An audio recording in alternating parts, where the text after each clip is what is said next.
Australia से department of home affairs से meeting हुई है दिल्ली में। उन्होंने बताया कि उन्होंने क्या कैटेगरी रखी हुई, कैसे वो रिजल्ट्स दे रहे हैं। रिजल्ट्स के लिए जो लॉन्ग अवेटेड था वो भी आज हमें क्राइटेरिया उनका पता चला है। प्लस उन्होंने कंट्री वाइज भी वीज़ा सक्सेस बताई है और वीज़ा सक्सेस इस टाइम कितनी है, और जो अनऑफिशियली भी उनकी बात हुई है वो भी मैं आपसे शेयर करूंगा। Bells Overseas, the sound of your future. Hello everyone, मैं कपिल भाटिया बेल्स ओवरसीज से। बेल्स ओवरसीज से आप कोई भी क्वेश्चन रेज कर सकते हैं हमें नीचे कमेंट करके।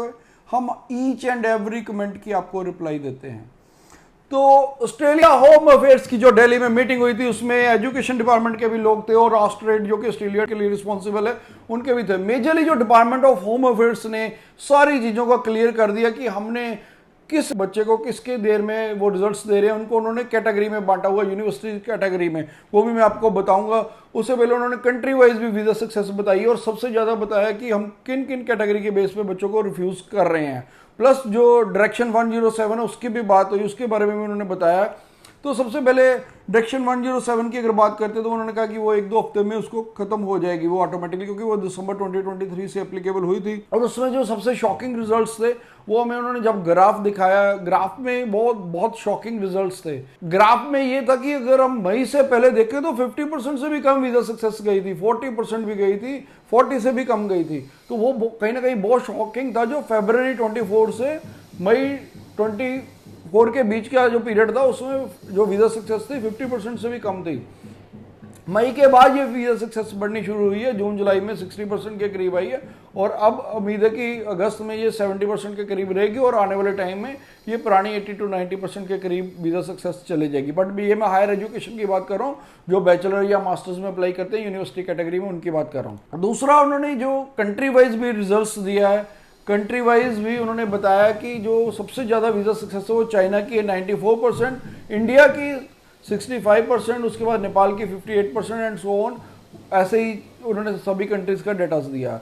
लेकिन अब जो रिजल्ट्स को लेके स्टूडेंट्स के लिए वेटिंग पीरियड था वो उन्होंने क्लैरिफाई किया है कि जो लेवल 1 यूनिवर्सिटी में अप्लाई कर रहे हैं उनका रिजल्ट्स 4 to 8 वीक ले रहा है, यानी कि 2 से 3 महीने में उनका रिजल्ट आ रहा है। जो लेवल 2 में अप्लाई कर रहे हैं उनका 3 to 4 मंथ में, और जो लेवल 3 में अप्लाई कर रहे हैं उनका 4 to 5 मंथ में। यानी कि उन्होंने क्लियर किया है कि जो लेवल 1 में अप्लाई कर रहे हैं उनका रिजल्ट्स 4 to 8 वीक्स यानी कि 1 से 2 महीने, लेवल 2 8 to 12 वीक्स यानी कि 2 से 3 महीने, और लेवल 3 का 12 to 16 वीक्स यानी कि 3 to 4 मंथ। तो ये क्लियर हो गया है कि ये उनका अभी तक का क्राइटेरिया था। हालांकि इस क्राइटेरिया को भी वो आने वाले टाइम पे चेंज करेंगे, क्योंकि अब जब डायरेक्शन 107 हट जाएगी तो उसके बाद ये सारा लेवल प्लेइंग फील्ड हो जाएगा। तो की तरह से सभी यूनिवर्सिटीज को असेस करना स्टार्ट करेंगे। तो हम यही देख रहे थे कि लेवल 1 वाली यूनिवर्सिटीज का रिजल्ट जल्दी आ रहा है और लेवल 2 का कहीं ना कहीं देरी से आ रहा है। तो ये चीज़ अब हमें क्लैरिफाई हो गई है जब डिपार्टमेंट ऑफ होम अफेयर्स ने ये चीज़ क्लियर की है। तो उसके बाद अब उन्होंने बताया कि जो मेनली रिफ्यूजल्स के रीजंस है उसमें आया था कि आपके जो डॉक्यूमेंट है फ्रॉडुलेंट है वो, या आपका इंग्लिश प्रोफिशिएंसी सही नहीं, या आप फंड्स को सही से नहीं दिखाते। तो फंड्स को भी लेके बहुत बड़ा इशू है। तो चौथा, उन्होंने एक और कैटेगरी इसमें ऐड करी है कि इंटेग्रिटी, कि आपकी इंटेग्रिटी नहीं है। अगर जो स्टूडेंट्स वहाँ जाके अपना कोर्स चेंज करते हैं उसके बाद वो दोबारा से अगर अप्लाई करते हैं तो उनका भी एक्सटेंशन को वो रिजेक्ट कर रहे हैं, कारण कि वो कह रहे हैं वीज़ा इंटेग्रिटी नहीं है। तो ये स्टूडेंट्स को चाहिए कि जो भी आपने कोर्स लेना वो यहीं से प्रॉपरली लेके चलें और उसी को फॉलो करें। अगर आपने PR लेनी है तो, यानी कि अगर आपने लॉन्ग स्टे करना ऑस्ट्रेलिया में, तो अब आपको एक राइट पाथ यहीं से लेके चलना पड़ेगा। और कुछ चीज़ें हैं कि ऑस्ट्रेलिया में अब ये बातें फिर से उठ रही हैं कैपिंग को लेके। पहले इन्होंने कैपिंग का अनाउंस किया कि हाँ जी 40% के करीब हो रहे, उसके बाद उन्होंने जो एजुकेशन मिनिस्टर थे उन्होंने इसको डिनाई किया था कि कैपिंग नहीं हो रही। जब डायरेक्शन 107 हटेगी तो कैपिंग फिर से इम्प्लीमेंट की जाएगी।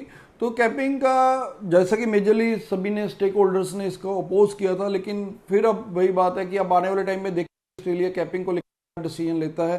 तो वो जैसे भी कोई इस पर भी अपडेट आएगी तो मैं डेफिनेटली आपको उसके रिगार्डिंग बताऊंगा। और जो सबसे ज़रूरी चीज़ है कि जो स्टूडेंट्स भी अब अप्लाई करना चाहते हैं वो इमीडिएटली अप्लाई कर दें, इससे पहले कि अगर कोई कैपिंग वगैरह आती भी है तो भी आपको वहाँ पर एडमिशन मिल जाए। क्योंकि आपको पता है कि जब कैपिंग अगर हो जाएगी तो यूनिवर्सिटीज़ मेनली उनके पास पता है कि अगर कोई बच्चा 6 महीने अपना कोर्स चेंज कर रहा है या वो आते ही चेंज कर लेगा, तो वहाँ पर कहीं ना कहीं स्टूडेंट की इंटेग्रिटी को लेके उनको कोई डाउट रहता है। और सबसे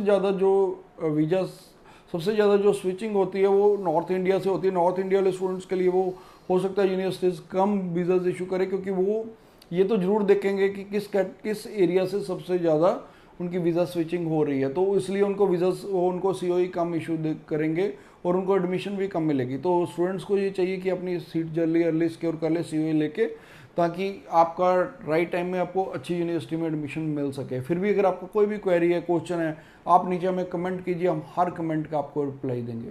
Bells Overseas, the sound of your future.